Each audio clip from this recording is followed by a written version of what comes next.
السلام عليكم ورحمة الله وبركاته. مرحبا بكم في قناة جزائرية عصرية.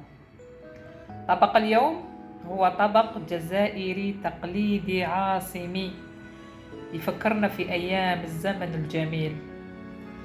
هو طاجين البصل والطماطيش بالدجاج، وكاين اللي يقولولو تكتوكة بالدجاج. طبق خفيف تاع الصيف، بما أنه فصل الصيف على الأبواب. يلا نحضروه مع بعض. وش يلزمنا؟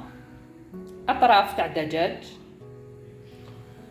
بصل مقطع شرائح، حبيبات طماطيش يكونوا طيبين مقطعين مربعات صغار، حفنة حميصة، ملح، فلفل كحل، عكري، شوية راس الحانوت، مغرف كبيرة، طماطم مصبرة. هو الأصل تاع الطبق هذا يجي باللحم، صح كي عند اللحم ماشي متوفر عندنا يوميا، نعوضوه بالدجاج. بصح معليش هو جاي عيد الأضحى، إن شاء الله وجربوه باللحم.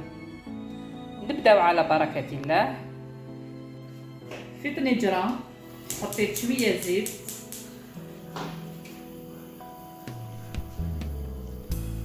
نحط أطراف الدجاج،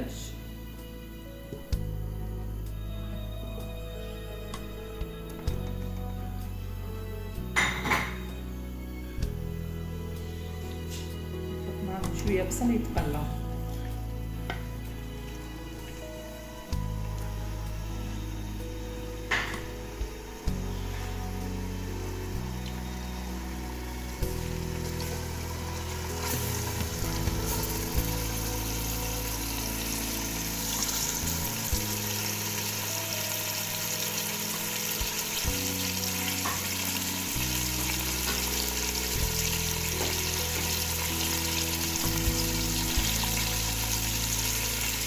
التوابل،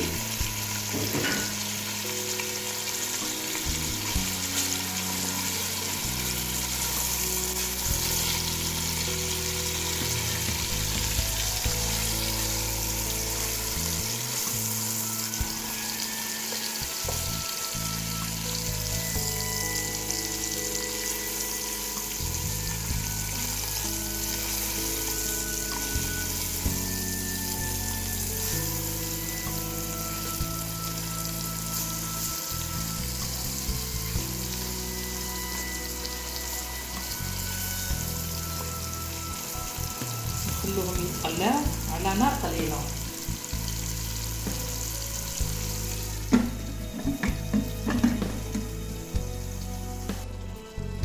بعد ما تقلى مليح الدجاج وداب هذاك البصل، نجو نمرقو بما سخون. كيما قلنا التمرات يكون غير بالما سخون، ما نديرش بزاف.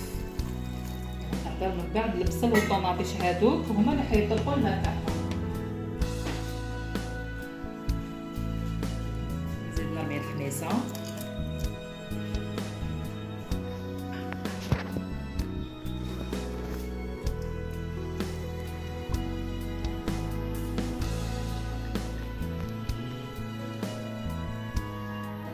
خليهم يطيبوا شويه.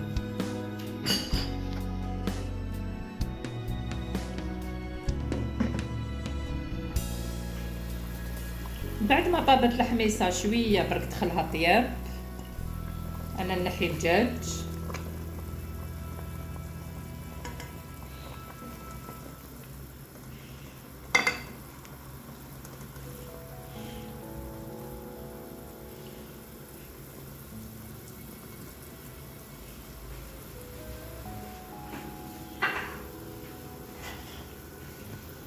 نرمي البصل،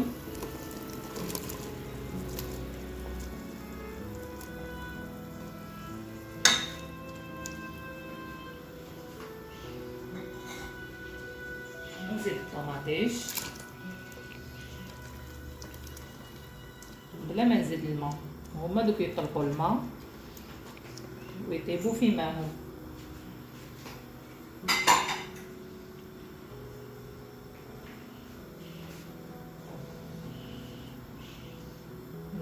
كمية صغيرة تاع طماطم مصفرة.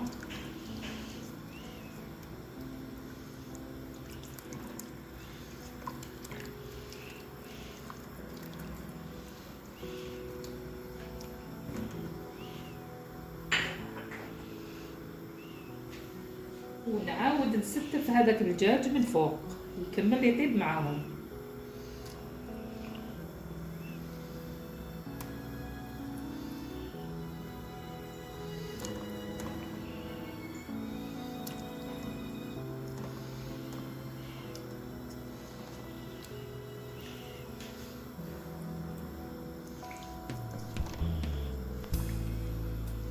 نخلوهم يطيبوا على نار متوسطة حتى يذوب الطوماطيش، يذوب البصل، نتعقد المرقة تاعنا ونطفو عليه.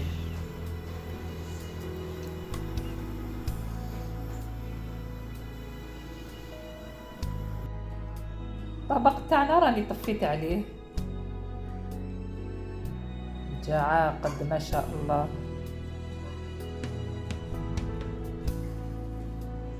والريحة ما نقول لكمش. نتلاقاو في طبق التحضير.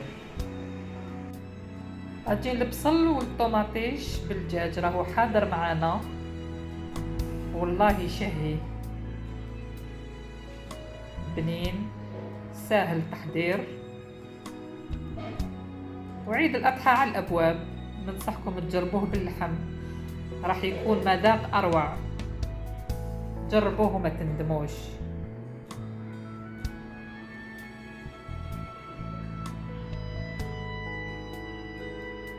ما عليا غير نقول لكم سلام.